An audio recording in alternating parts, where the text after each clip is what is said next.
Hello दोस्तों, आज गव्य से सक्रिय मार्ग से प्रवेश करो। अध्ययन का भाग मत्ती 7 अध्याय 13 से 14 पद। इस भाग में प्रभु यीशु मसीह कहते हैं, सकेत फाटक से प्रवेश करो, क्योंकि चौड़ा है वो फाटक और चालक है वो फाटक जो विनाश को पहुंचाता है, और बहुतेरे हैं जो इसमें प्रवेश करते हैं। क्योंकि सकेत है वो फाटक और सकरा है वो मार्ग जीवन को पहुंच जाता, थोड़े ही है जो उसमें प्रवेश करते हैं। दोस्तों, आज हम इसे एक कहानी के माध्यम से जानेंगे।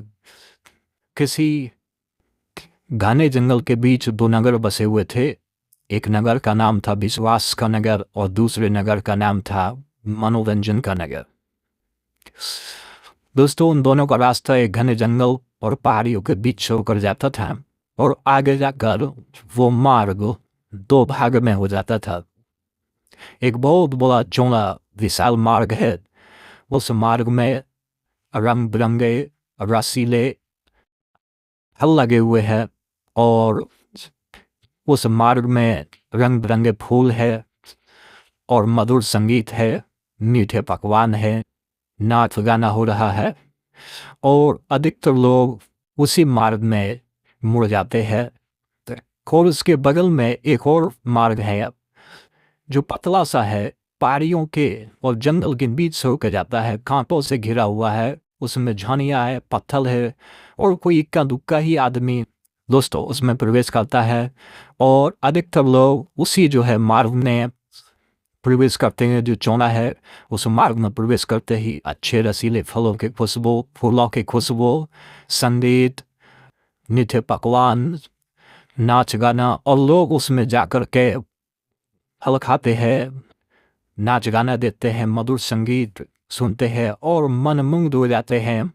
और वो किस उद्देश्य से जा रहे हैं, किस लक्ष्य में जा रहे हैं, वो अधिकतर भूल जाते हैं, और वो उसको जो है कभी भी उनको याद नहीं आता है, क्योंकि वहाँ मौज मस्ती दुनिया की सब ऐश और आराम उनको लगता, और उनको लगता है कि वास्तविक जीवन यही है। पर उस नगर में एक लड़का रहता था जिसका नाम अमन था, और वो विश्वासी था, और वो उस नगर में निकल के उस नगर से वो उस दोराहे तक पहुंचा जहाँ पर एक चौड़ा मार्ग जाता है और एक पतला मार्ग जाता है। और उसने पूछा कि चौड़ा मार्ग कहाँ जा रहा है। उसने कहा कि अरे ये मनोरंजन का मार्ग है और ये बहुत अच्छा मौज मस्ती का मार्ग है। तो वो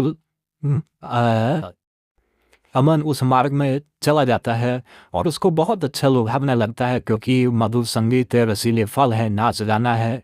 पर थोड़े ही समय में उसको वो सब फीका लगने लगता है और उसका मनोरंजन खत्म हो जाता है, और उसको जो है वो वापस लौटता है, और वापस लौटकर वो उस सक्रिय मार्ग को पकड़ता है जो जंगल के घने जंगल के बीच से होकर के जाता है। झाड़ी है, पहाड़ है, और वो उस नगर से उस पतले रास्ते को पकड़कर वो आगे चलता जाता है, झाड़ियों को पार करते हुए, पत्थरों को हटाते हुए, और वो हर एक चुनौती का सामना करते हुए और सीखते हुए और अपने दिमाग को खुला सचेत रखते हुए।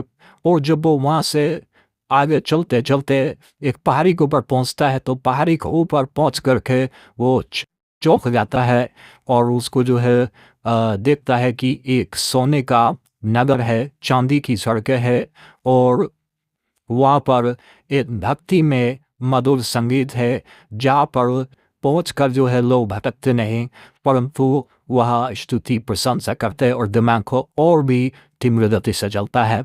दोस्तों, चौड़े और सक्रिय मार्ग में चलने वाले का कुछ इस प्रकार से होता है। भीड़ की चमक दमक आंतरिक आवाज को दबा देती है। भीड़ में जो व्यक्ति चलता उसके एक व्यक्ति की आंतरिक आवाज दब जाती है, परंतु जो सक्रिय मार्ग वाला व्यक्ति है वो अधिक स्पष्टता से जो है अपनी मन की आवाज को सुनता है। जो चौड़े मार्ग में चलता है उसका 0% बुद्धि एक्टिव रहती है, क्योंकि वो भीड़ के पीछे चलता है और वो सोचता है कि जो भीड़ इतने सारे लोग एक काम को कर रहे हैं तो वो सही होगा, ठीक ही होगा, और इस प्रकार से वो कभी भी अपना जो है दिमाग का इस्तेमाल नहीं करता है।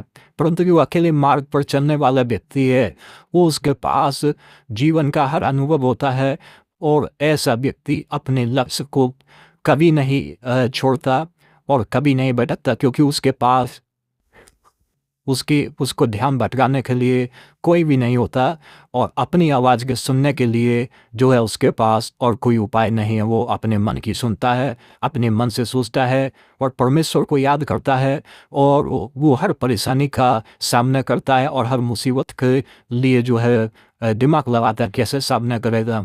तो दोस्तों, इस कहानी के माध्यम से हम लोग ये समझ सकते हैं कि जो सक्रिय मार्ग से प्रवेश करते हैं उनके पास जीवन का हर अनुभव होता है, और वो अपने जीवन के अंतिम पड़ाव तक पहुंच पाते हैं और अपने जीवन को जो है अपने जीवन और दूसरों के लिए प्रेरणादायक बनते हैं, और बहुत लोगों को उस गड्ढे में गिरने से बचाते हैं। लेकिन जो चौने मार्ग में चलने वाले व्यक्ति है, वो भीड़ की चमक दमक में और उस शोरगुल में वो अपने जीवन के वास्तविक लक्ष्य को भूल जाते हैं और अपने जीवन के महत्व को खो देते हैं।